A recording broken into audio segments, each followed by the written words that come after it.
Assalamualaikum warahmatullahi wabarakatuh. Di sini saya akan sedikit memaparkan materi mengenai multimedia dakwah bersama rekan-rekan saya, yaitu Rizky Rian Ramadan dan juga Jalaluddin. Di sini saya akan memaparkan pembahasan mengenai mengapa sih harus media internet untuk melakukan dakwah.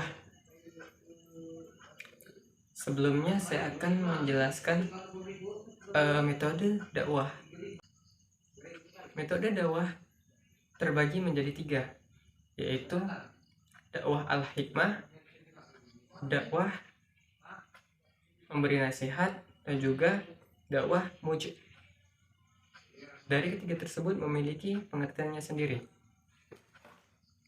Dakwah al-hikmah yaitu mengkomunikasikan dakwah dengan terlebih dahulu menetapkan tujuan dan juga memahami tujuan dakwah.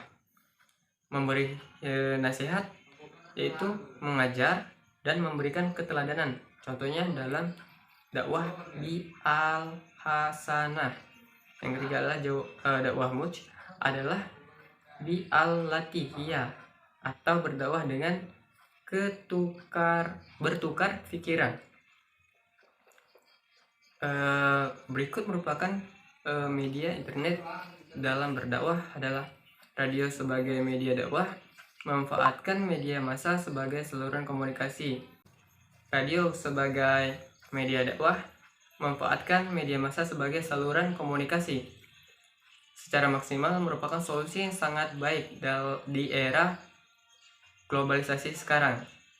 Menggunakan media bisa untuk mendidik, menginformasikan, dan juga membujuk publik. Alat untuk mengobrol kebijakan pemerintah seperti memeriksa pernyataan-pernyataan yang membuat oleh pemerintah. Yang kedua adalah memberi masalah yang kompleks dengan analisis dan interpretasi saat kebijakan nasional sedang dibuat.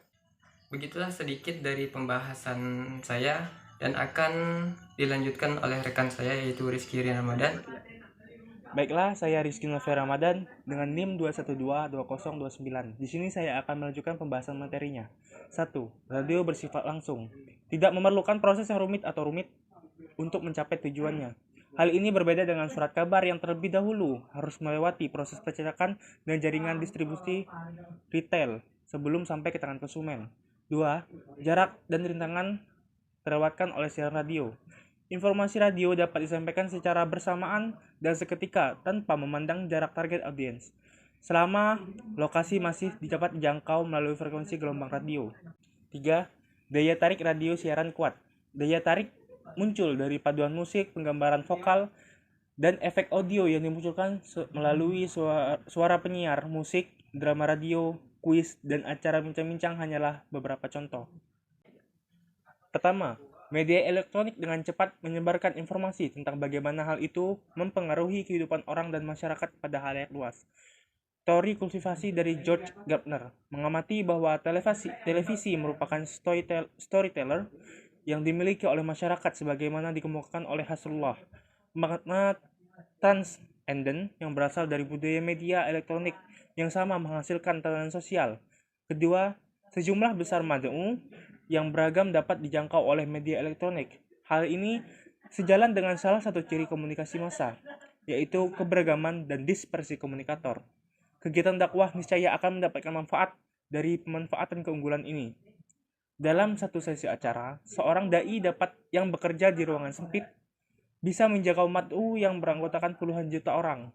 Ketiga, kemampuan media elektronik dapat mengakomodir berbagai metode dakwah memungkinkan para mubalik mendorong orisinalitas penciptaan metode dakwah yang paling efisien. Berkomunikasi satu arah atau monolog tanpa menerima feedback atau umpan balik dari pendengar, atau berkomunikasi dua arah yaitu dialog dengan umpan balik dari narasumber yang sehat, aktif, dan personal. Terima kasih akan dilanjutkan oleh rekan saya.